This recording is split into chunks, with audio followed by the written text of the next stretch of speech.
11장 1절로부터 6절 말씀을 가지고 실족하지 않는 자는 복이 있도다라고 하는 말씀으로 여러분들에게 말씀을 전해드리겠습니다.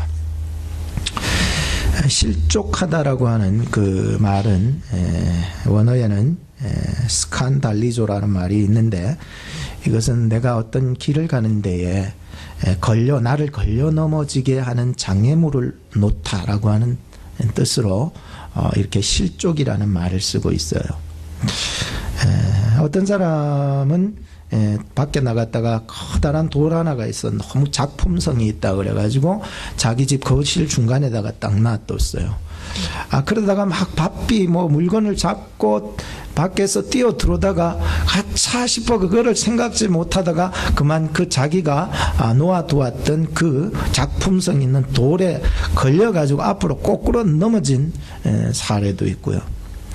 또 어떤 사람은 화장실이 급해가지고 집 안으로 막 뛰어가다가 신발이 벗는 둥 마는 둥 하면서 그 신발에 다리가 걸려가지고 넘어지는 경우도 있고요. 어떤 사람은 일부러 다른 사람의 장난친다고 다리를 걷어가지고 넘어뜨린, 우리 옛날에 왜 학교 다닐 때에 다른 사람 발 뒤에 서 있으면 등 뒤에 발 뒤꿈치에다가 발을 싹 대고 있으면 이게 약간 건드리기만 해도 탁 넘어지거든요.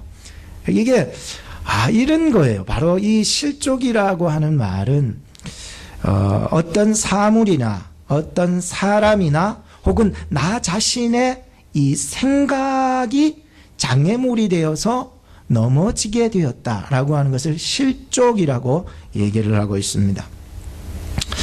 하나님을 믿는 사람도요, 실족할 수가 있습니다.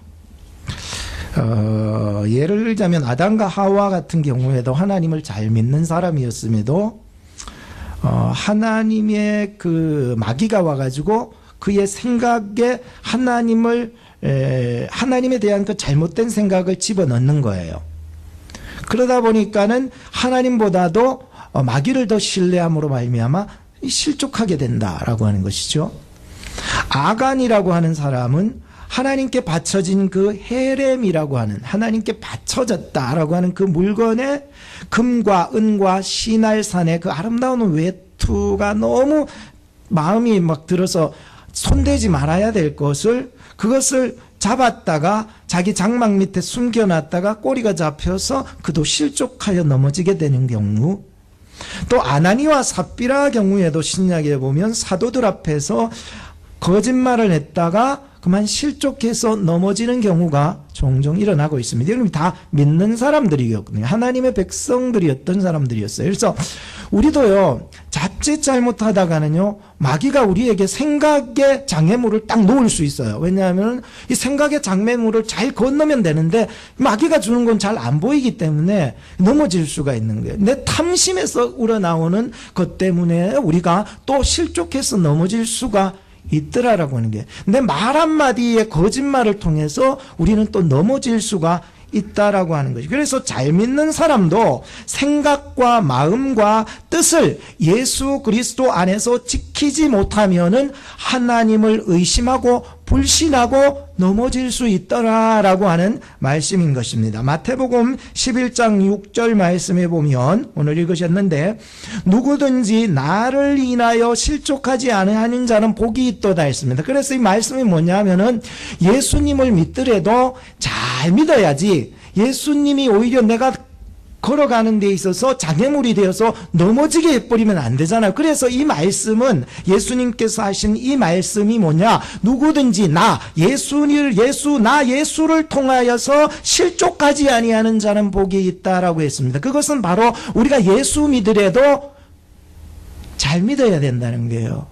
예수 믿더라도 올바로 믿어야 된다는 뜻으로 지금 예수님께서 오늘 본문 말씀 6절에 말씀해 주신 것입니다. 그래서 베드로가 예수님을 바라만 볼 때에는 물에 빠지지 않았는데, 이 풍랑과 바람을 보니까는 빠져들기 시작했던 것처럼 우리가 예수님을 믿더라도 예수님을 잘 믿어야 돼요.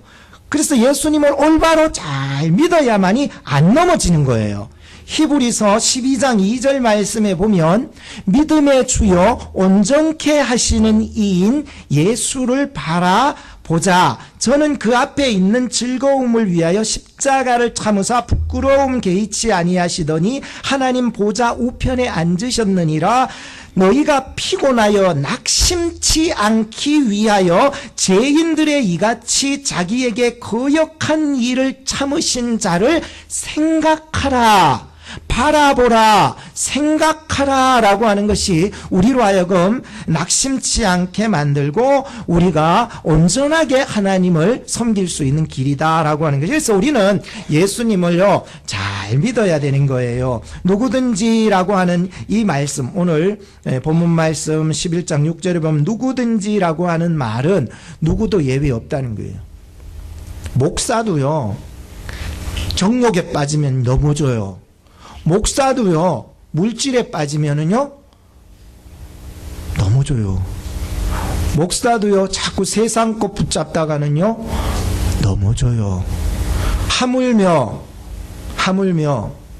장로님이랴 권사님이랴 집사님이랴 성도님들이랴 하물며. 그래서 누구든지 나를 인하여 넘어지지 않는 자는 복이 있으리라. 그래서 오늘 저는 제목을 실족하지 않는 자는 복이 있으리라 라고 하는 말씀으로 여러분들에게 전하는 것입니다. 예수님을 잘 믿게 되면은요 항상 마귀 권세는 우리에게 잘 믿지 못하도록 잘못된 생각의 장애물, 잘못된 마음의 장애물, 또 잘못된 관념, 잘못된 기준을 고집하게 만들어요. 그래서 그 고집에 대해서 내가 치우지 않으면은 넘어지게 되는 것인데도 마귀는요 교묘하게 그 모든 것들을 내 앞에 장애물로 두기 때문에 자꾸만 우리는 예수님만 바라봐야 되는데 풍랑을 바라보고 예수님만 생각해야 되는데 자꾸만 딴 생각을 하고 시험거리와 장애물이 생기면은 아하 하나님께서 이번 기회에 나로 하여금 예수 잘 믿게 하려는데 요놈 마귀가 나에게 장애물을 주는구나. 나에게 생각의 장애물 주님 이 마귀가 주는 거니까 걷어치우게 해주세요 라고 해야 되는 거예요. 그래야요 예수님 바라봐요. 예수님은요 능력의 주님이십니다. 예수님은요 바다 위를 걸으신 주님이십니다. 예수님은요 베드로에게 나를 보고 걸어오라라고 할 때에 우리는 그분을 볼 때에는 그분 안에서 우리는 걸어갈 수 있는 것입니다. 그러나 우리는 세상 풍랑 바라보고 세상 바람 바라보고 세상 걱정 생각하고 염려 생각하다 보면은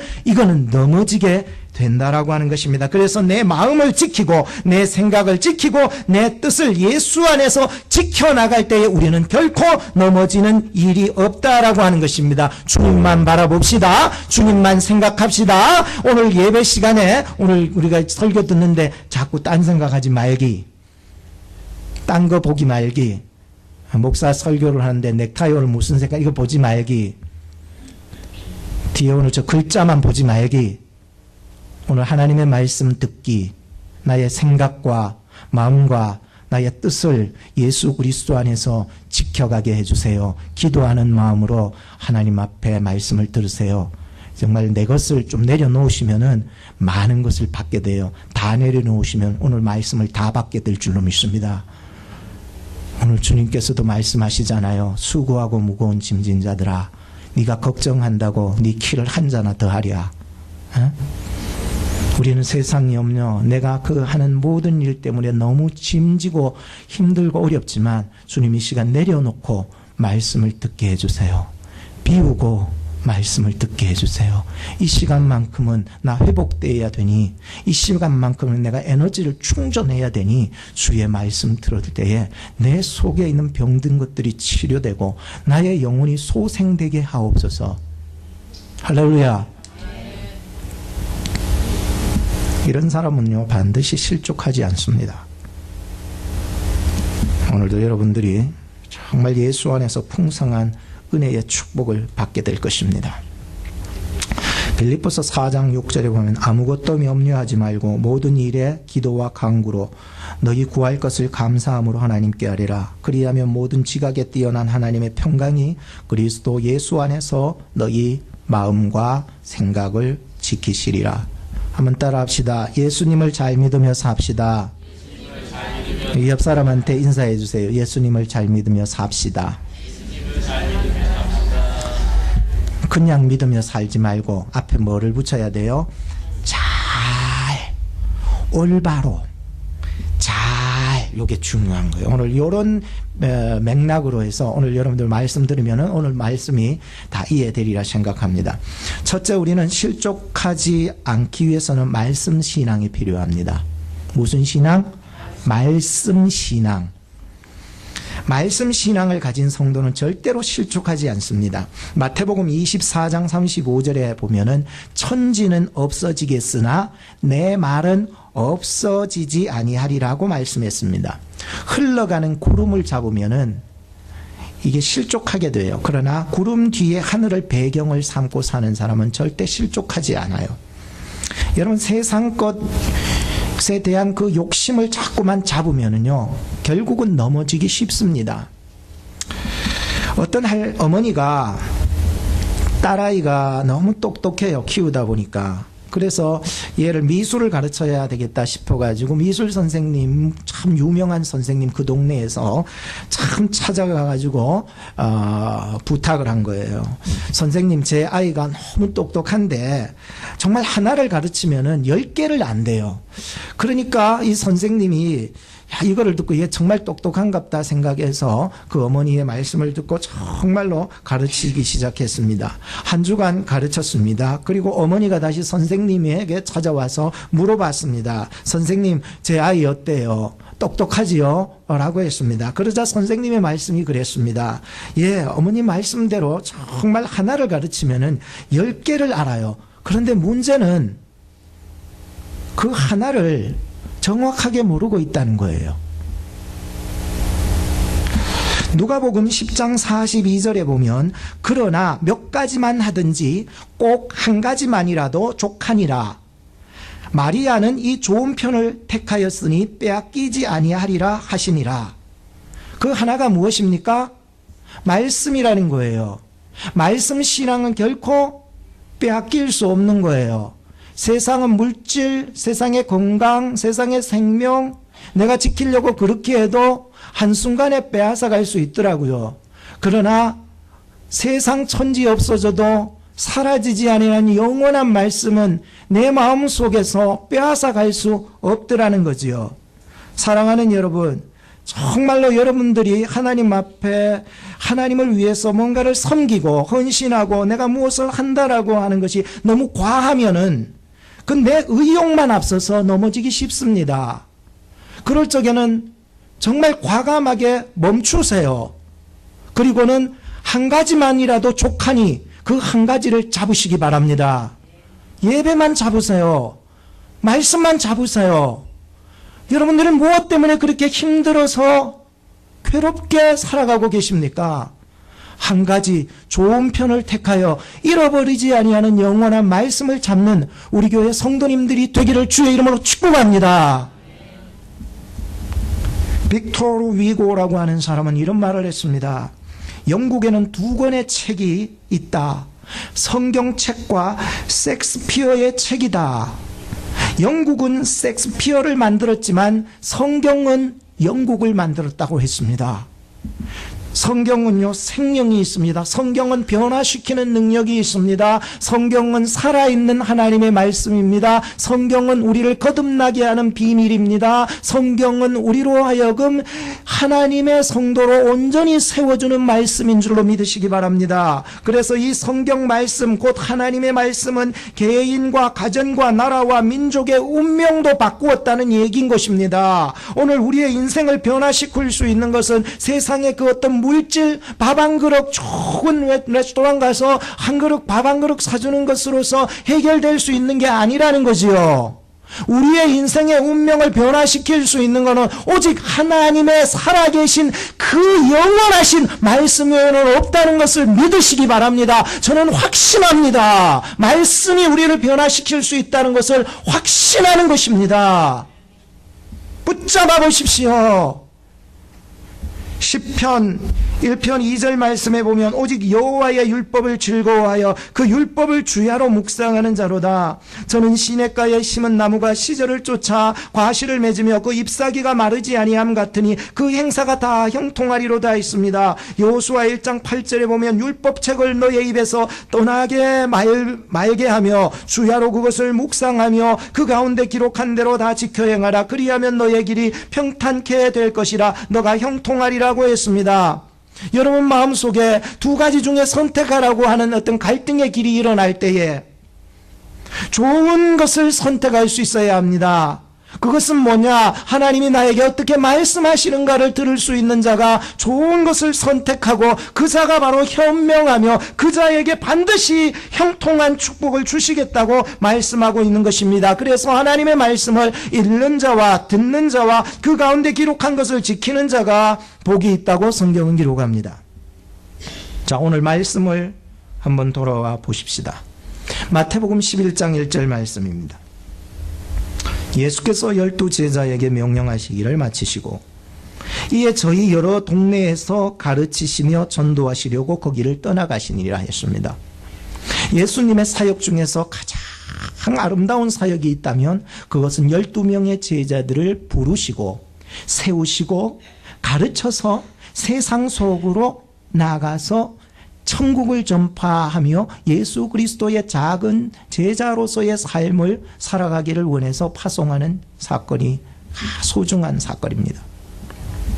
그리고 나서 또 예수님께서는 계속 그전에도 하셨던 사역이지만은 계속해서 또 멈추시지 아니하는 사역이 있었으니 곧 가르치시는 사역과 전도하는 사역이라는 거예요. 멈출 수 없어요. 이 일은 예수님도 제자 파송해서 했으면 이제 자기는 좀 쉬어야 되잖아요. 그런데 아니에요. 예수님께서는요, 목숨이 있는 한 멈출 수 없는 일이 있었다는 거예요. 가르치시는 것. 디다케라는 말을 쓰는데 이거는 가르치신다라고 할 때는 어떤 개인이라든지 소그룹 모임으로 모아가지고서 가르친다는 뜻이 디다케, 가르친다라고 하는 거예요. 이것은 믿는 자들을 불러서 가르친다는 뜻이에요. 믿는 자들을 몇이 불러서 혹은 개인을 불러서 그 자에게 가르친다는 게 하나님의 말씀을 하나님의 뜻을 가르친다라고 하는 거고 전도하셨다라고 하는 말은 캐리그마라는 말을 쓰는데 이것은 믿지 않는 자를 향하여서 하나님의 말씀을 선포한다라고 해요. 좀 가르친다라고 하는 건 좀 달라요. 믿지 않는 자들을 향하여서 하나님의 말씀 천국에 대한 복음을 선포한다라고 하는 것입니다. 오늘날 교회는요, 마치 예수님처럼 이 디다케 말씀 교육과 캐리그마 말씀 선포의 일이 교회에서 이루어지고 있어야 된다는 거예요. 교회에서 믿는 자들에게는 이 하나님의 말씀이 가르침이 되고 믿지 않는 자들에게는 선포되는 하나님의 말씀이 되어야 되기 때문입니다.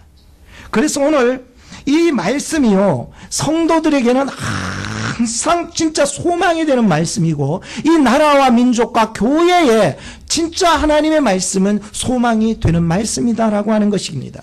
이 일은 교회가 앞으로 없어질 때까지는, 주님 오시는 그날까지는 우리가 이 가르치는 사역과 전도하는 사역이 멈춰져서는 안 된다라고 하는 것이죠. 시편 119편 105절에 보면 주의 말씀은 내 발의 등이요 내 길에 빛이니이다 했습니다. 내 발의 등, 내 길의 빛, 그게 뭐요? 하나님의 말씀이 그렇다는 거예요. 몇 년 전에 어떤 유학생이 교회를 등록했다가 학교에서 열심히 공부하다가 밤중에 자전거를 이제 빌려서 타고 가다가 이게 철조망 있잖아요. 저기 학교에도 이렇게 공사하는 데는 이렇게 철사줄로 이제 철조망을 막 쳐놨는데 막 불도 안 들어오는 자전거를 막 쌩쌩 달리다가 그 철조망에 모간지가 딱 걸려버려가지고 모간지가 이게 덜렁대고 울 때가 허옇게 보이는 거예요. 그래가지고 진짜 정말로 허옇게 보일 정도로 이렇게 완전히 여기 딱 가버린 거예요. 자칫 잘못했으면 그냥 목 날아갈 뻔할 정도였는 거예요. 자전거를 몰 때는 불을 켜고 달려야 되는 거예요.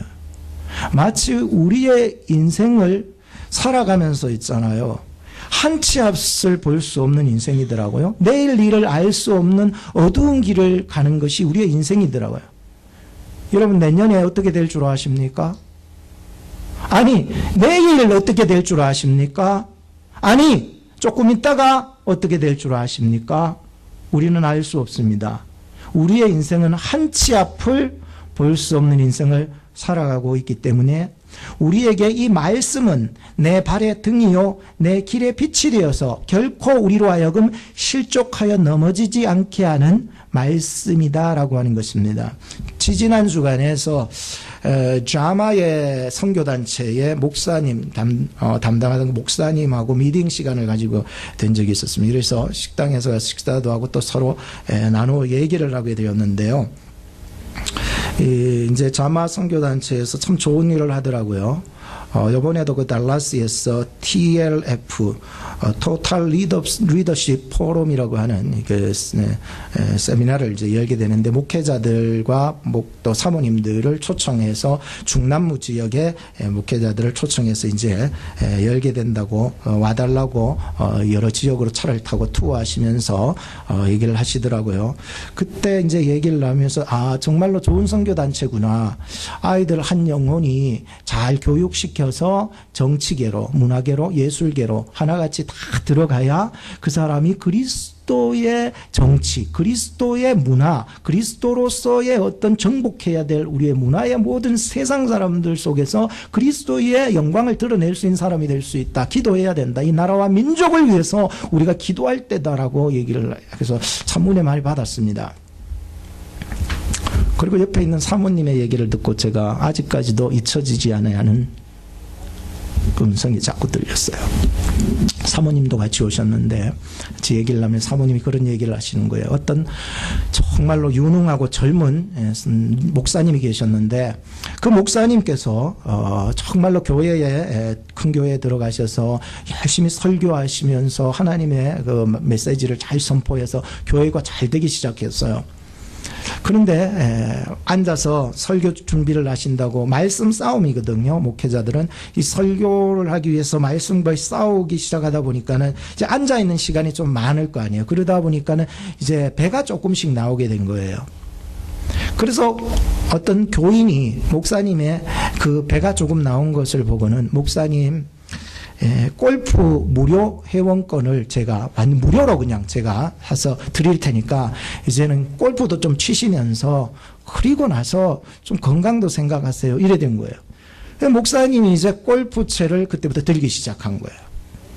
그리고는 골프채를 들고 골프를 치니까 너무 좋은 거예요. 그래서 계속 골프를 치다가 그만 골프에 중독이 돼버린 거예요.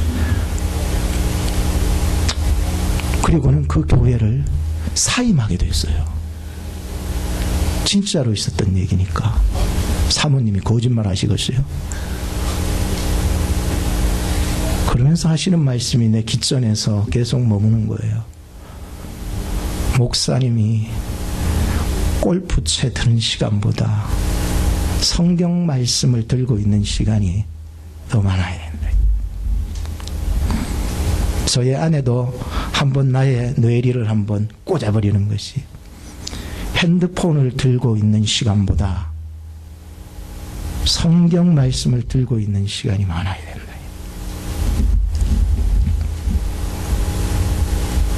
하물며 목사일이야, 장로일이야, 권사일이야, 집사일이야, 성도일이야. 조지 물러 목사님은 내가 3년의 시간을 잃어버린 적이 있는데 그게 바로 열심히 사역은 하기는 했으나 그 3년의 기간을 잃어버린 시간이 바로 내가 성경 말씀을 멀리했던 시간이다. 그 후 그 조지 물러 목사님은 성경을 백독을 하게 되었고 하루라도 성경 읽지 않으면 자기는 힘을 얻을 수 없다고 말했습니다. 사랑하는 여러분, 말씀을 가까이 하십시오. 반드시 넘어지지 않게 하나님께서 붙잡아 주실 것입니다. 여러분의 인생의 말년에 잃어버리지 않는 인생 살기 위해서는 이러한 마음을 가져야 하는 것입니다. 제가 지금 두 번째 말씀드리는 것은 실족하지 않기 위해서는 올바른 메시아관을 가져야 된다는 말씀을 전해드립니다. 너무 중요한데 시간이 많이 갔는데도 여러분 들으셔야 합니다. 너무 중요합니다. 올바른 메시아관이 필요합니다. 메시아관이라고 하는 이 관이라고 하는 말은 바로 예수님 구세주 예수 그리스도에 대한 나의 생각과 견해를 관이라고 그래요. 내가 예수님을 어떻게 알고 있느냐라고 하는 거예요. 내가 어떻게 예수님을 알고 있느냐라고 하는 거예요. 이 관이 되는 거예요. 관. 마태복음 16장 15절에 보면 가라사대 너희는 나를 누구라 하느냐. 그때 시몬 베드로가 대답하여 가로되 주는 그리스도시요 살아계신 하나님의 아들이니이다. 예수께서 대답하여 가라사대 바요나 시몬아 너가 복이 있도다. 이를 너에게 알게 한 이 관이에요. 너를 그것을 예수 그리스도에 대한 너의 관, 너의 생각, 견해를 이것을 너에게 알게 하신 분은 혈육이 아니라 하늘에 계신 네 아버지니라 라고 했어요. 마태복음 25장 24절에 보면 한 달란트 받은 자가 와서 가로되 주여 당신은 굳은 사람이라 심지 않은 데서 거두고 해치지 않은 데서 모으는 줄을 내가 알았으므로 내가 주인에 대한 그 관이 어떻게 박혀 있냐는 거예요. 지금 한 달란트 받은 사람은 그 주인에 대한 이 관, 내가 주인을 어떻게 알고 있느냐라고 하는 그의 생각과 견해가 이 속에서 그에 박혀져 있는데 주여 당신은 굳은 사람이라 심지 않은 데서 거두고 해치지 않은 데서 모으는 줄을 내가 알았다라고 하니 그때 25절에 보면 두려워 나가서 당신의 달란트를 땅에 감추어 두었나이다. 이게 관념은 바로 신앙과 연결이 돼버렸다는 거예요. 우리가 예수 그리스도에 대해서 내가 주인관, 내가 그리스도의 관, 메시아 관은 곧 우리가 어떻게 행동하느냐와 바로 연결이 돼버렸다는 거예요. 그래서 그의 행동이 뭡니까? 두려워했다는 거예요. 하나님을, 주님을, 주임을 그렇게 심판의 하나님으로만 생각을 했다는 거예요. 그래서 나가서 당신의 달란트를 그냥 땅에 감추어 뒀나이다. 보소서 당신의 것을 받으셨나이다. 그때 26절에 주인이 대답하여 가로되 악하고 게으른 종아 나는 어떤 사람인가를 가르쳐. 나는 심지 않은 데서 거두고 해치지 않은 데서 모으는 줄로 네가 생각했느냐는 거예요. 그렇게 알았느냐는 거예요. 그렇게 너가 견해를 가지고 있었느냐라고 말씀하는 거예요.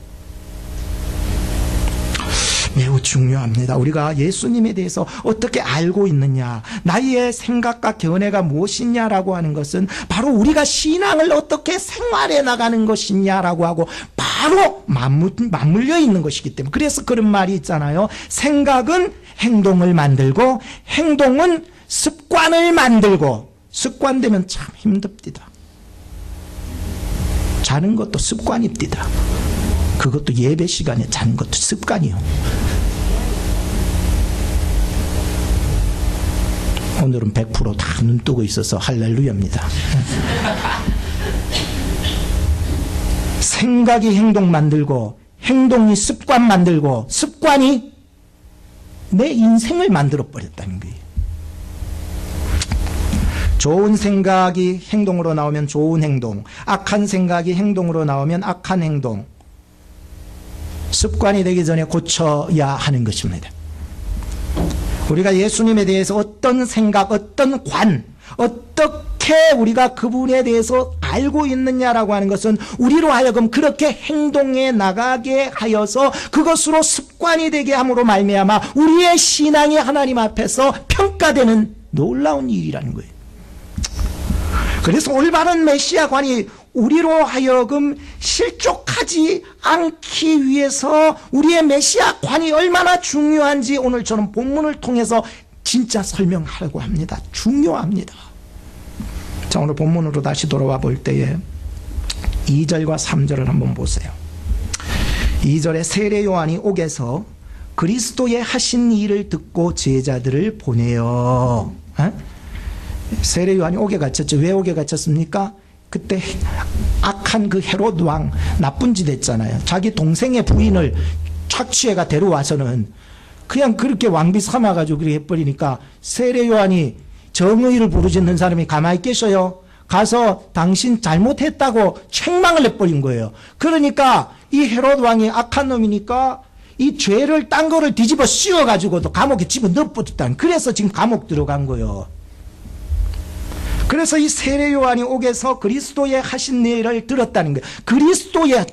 예수 그리스도의 지금 세례 요한의 사역이 이제는 그치고 예수 그리스도의 사역이 자기 제자들이 누구예요? 세례 요한의 제자들을 통해서 예수님의 그 하시는 모든 사역들을 듣게 되었다는 거예요.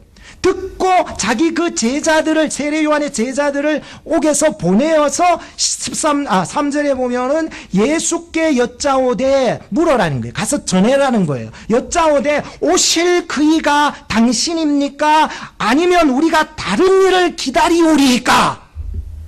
여러분, 굉장히 충격적인 내용이에요. 세례 요한의 이 메시아 관, 세례 요한이 가지고 있는 예수님에 대한 그 구세주에 대해서 내가 어떻게 알고 있고 하는 그 생각과 견해가 어떤 것입니까? 그는 지금 그의 메시아관을 보아하니까는 예수님께서 구세주로 메시아로 오신 것을 믿지 못하는 딜레마에 빠져버렸다는 거예요. 여러분, 충격적이에요. 이 본문은. 세례 요한은 어떤 사람인 줄 아세요? 마태복음 3장 1절의 말씀에 보면 그때에 세례 요한이 이르러 유대 광야에서 전파하여 가로되 회개하라 천국이 가까웠느니라. 저는 선지자 이사야의 말씀대로 일렀으되 광야에 외치는 자의 소리가 있어 가로되 너희는 주의 길을 예비하라 그의 첩경을 평탄하게 하라 였느니라. 이게 바로 그의 사역이지요. 이 요한은 약대 털옷을 입고 허리에 가죽띠 띠고 음식은 메뚜기와 석청이었더라. 이때에 예루살렘과 온 유대와 요단강 사방에서 다 그에게 나와서 자기의 죄를 자복하고 요단강에서 그에게 세례를 받더니 요한이 많은 바리새인과 사두개인들이 누구예요? 완전히 이게 외식주의자들을 향하여서 찾아오지요. 그래서 세례 베푸는데 오는 것을 보고 세례 요한이 이르되 독사의 자식들아 누가 너희를 가르쳐 임박한 진노를 피하라 하더냐. 그러므로 회개에 합당한 열매를 맺고 속으로 아브라함이 우리 조상이라고 생각하지 마라. 내가 너희에게 이르나니 하나님이 능히 이 돌들로 아브라함의 자손이 되게 하시리라. 이미 도끼가 나무 뿌리에 놓였으니 좋은 열매 맺지 아니하는 나무마다 찍어 불에 던지우리라. 나는 너희로 회개케 하기 위하여 물로 세례를 주지만 내 뒤에 오시는 분은 나보다 능력이 많으시니 나는 그의 신을 들기도 감당치 못하겠노다. 그는 성령과 불로 너희에게 세례를 주실 것이요. 세례 요한의 메시지가 굉장히 강력하지요. 회개와 심판에 대한, 천국이 갖고 왔다는 것은 지금 완전히 주님이 오시면은 다 때려 죽이는데 너 지금 뭐 하는 거냐고. 지금 이래가지고 빨리 회개하라. 심판이 눈앞에 다다랐다. 뭐 하고 있느냐 하면서 이렇게 얘기를 하니까는 마가복음 1장 4절에 보니까 세례 요한이 이르러 광야에서 죄사함을 받게 하는 회개의 세례를 전파해 나가니까 온 유대 지방과 예루살렘 사람들이 다 나가가지고 자기 죄를 막 찢고 자복하고 세례받는 게 눈물이 펑펑 흘러내리는 거예요. 여러분들 심령을 찢을 수 있는 설교요. 세례 요한에 배움된 거예요. 정말 이 설교가 얼마나 강력한 메시지였는지, 그의 회개와 심판에 대한 메시지가 사람들의 심령을 찢어놓고 눈물을 뻥뻥 흘리게 만들어버렸던 설교였다는 거예요. 생각해보세요, 여러분. 엄청난 메시지를 가진 세례 요한이 지금 감옥에 이제 들어가게 됐어요. 이 사건 지나서 헤로드 왕 사건이 있어서 감옥에 들어가서 하는 얘기가 그래요. 당신이 오실 그이가 맞습니까? 아니면 우리가 다른 사람 기다리겠습니다. 오실 그이가 뭐예요? 오실 메시아 말이에요. 하나님의 일을 이렇게 선하게 감당한 사람이었는데 어떻게 이런 메시아 관에 있어서 잘못된 관을 가지고 있었을까?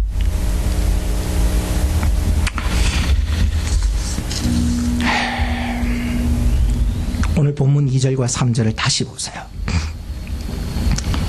요한이 옥에서 그리스도의 하신 일을 듣고 제자들을 보내어 예수께 여짜오되 오실 그이가 당신이 오니까 우리가 다른 일을 기다리오리이까. 세례 요한이 헤롯의 그 잘못 때문에 옥에 들어가게 되었던 중에 자기의 제자들, 세례 요한의 제자들로 하여금 예수님의 하신 일을 듣게 된 거예요. 들었어요. 듣게 되니까 예수님의 하신 모든 일들이 별거 아닌 거예요. 세례 요한은 엄청난 회개와 심판의 메시지를 그렇게 외쳐서 주의 오심을 그렇게 예비했던 자였는데, 그래서 사람 가슴을 찢어 놓으면 눈물을 쏟게 만들고 물세례를 줬던 자였는데, 예수님의 하신 일을 자기 제자들에게 들어보니까 예수님이 별일 안 해요.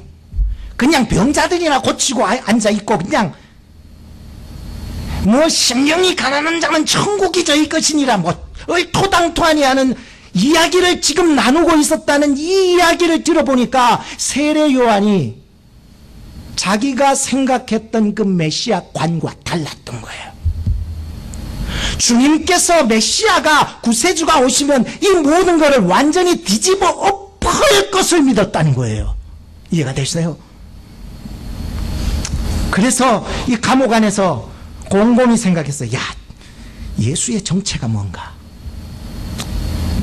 당신의 정체가 뭐야? 정말로 나는 당신을 위해서 예비하고 준비했는데, 그래서 의를 위해서 이렇게 감옥까지 들어왔는데 당신의 목적이 뭐냐? 예수, 우리가 기다리던 메시아가 정녕 맞느냐는 거죠. 아니라면은 다른 메시아를 우리가 기다려야 되는 거예요.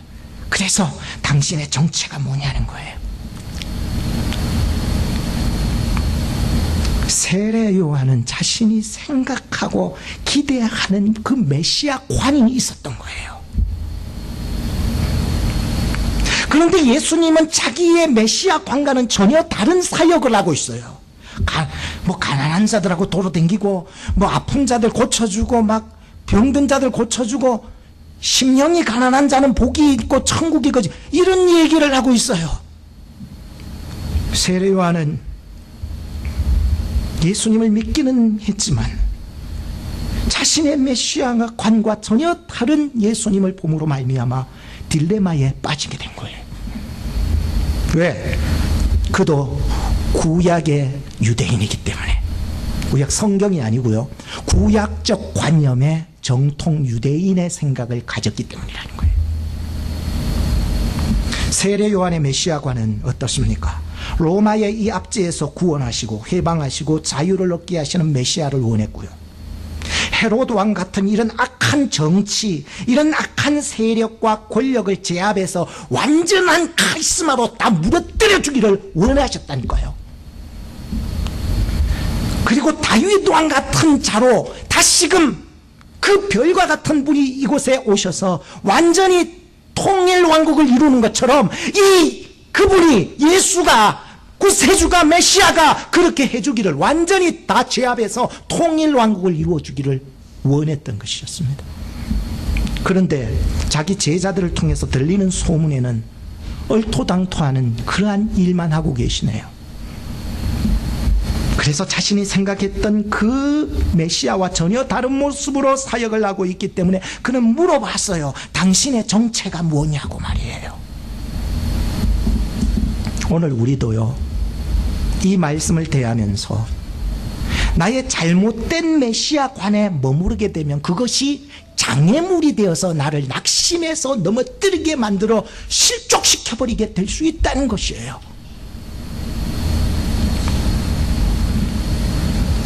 마태복음 11장 4절 말씀에 보면 예수께서 대답하여 가라사대 너희가 가서 듣고 보는 것을 요한에게 고하되 소경이 보며 안진뱅이가 걸으며 문둥이가 깨끗함을 받으며 기머거리가 들으며 죽은 자가 살아나며 가난한 자에게 복음이 전파된다 하라.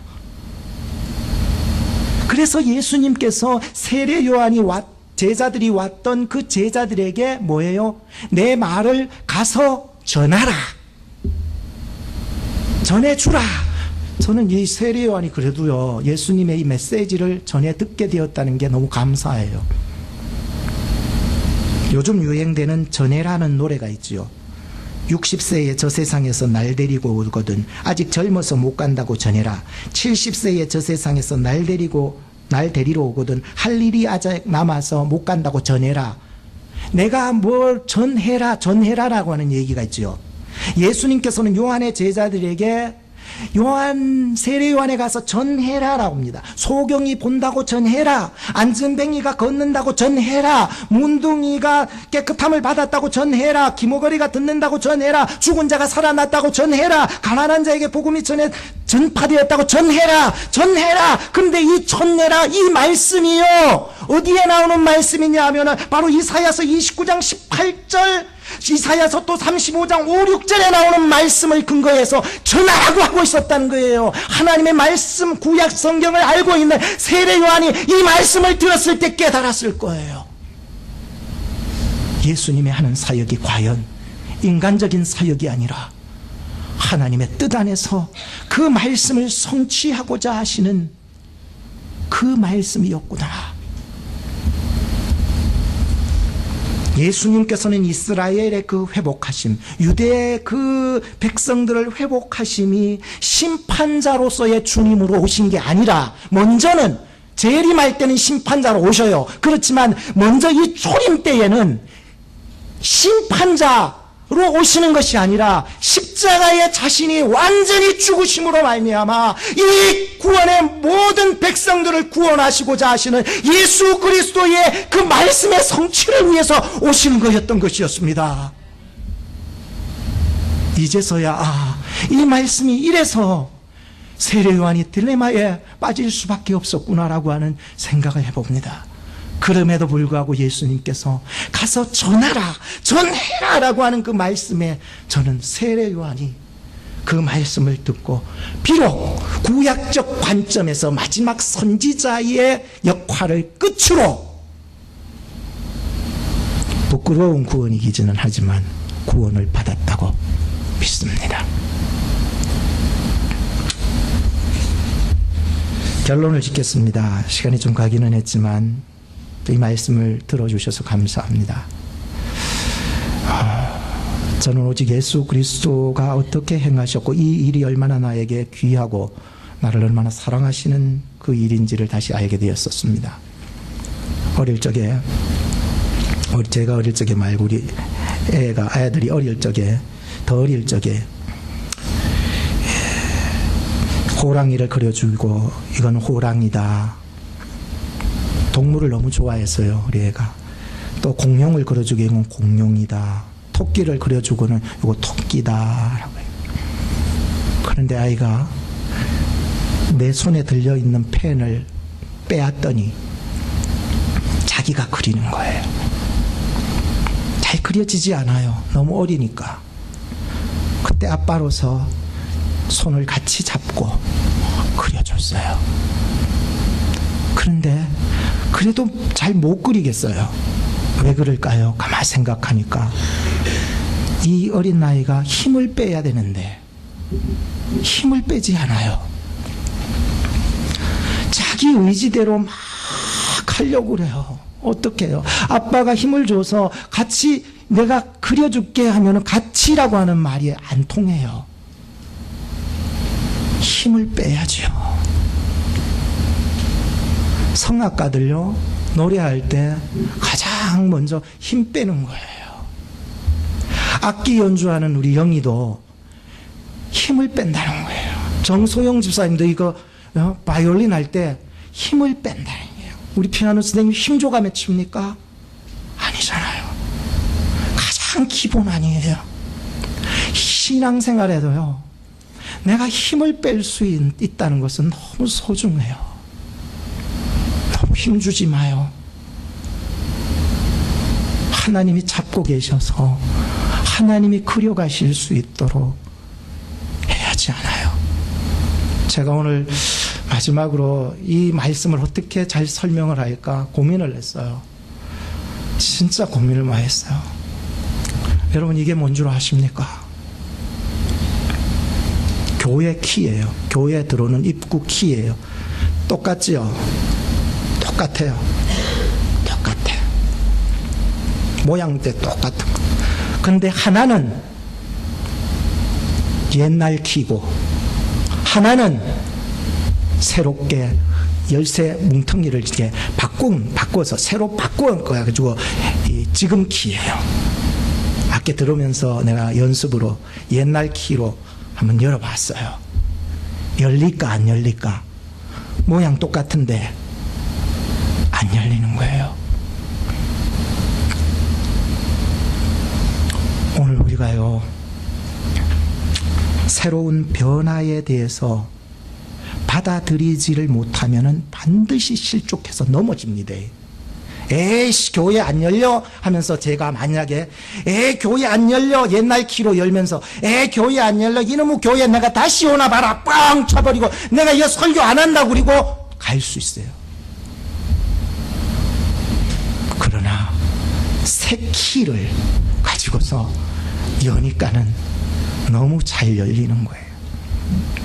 우리는 새로운 변화에 대해서 받아들이지 못하면 반드시 실족하여 넘어집니다. 예수님께서는 이 땅에 오셨을 때 제일 바뀌지 않았던 사람들이 바로 정통 유대인들, 바리새인들, 대제사장들, 서기관들이었어요. 요한복음 1장 12절 말씀에 보면 영접하는 자 곧 그 이름을 믿는 자들에게는 하나님의 자녀가 되는 권세를 주신 줄로 믿으시기 바랍니다. 실족하지 맙시다. 말씀은 우리의 등불이며 빛입니다. 올바른 메시아관은 우리로 하여금 예수님을 영접하게 받아들이게 하는 우리의 문제를 열어줄 수 있는 키가 되는 것입니다. 마귀의 계계는 우리의 생각과 마음과 뜻을 넘어뜨리려고만 합니다. 장애물을 두지요.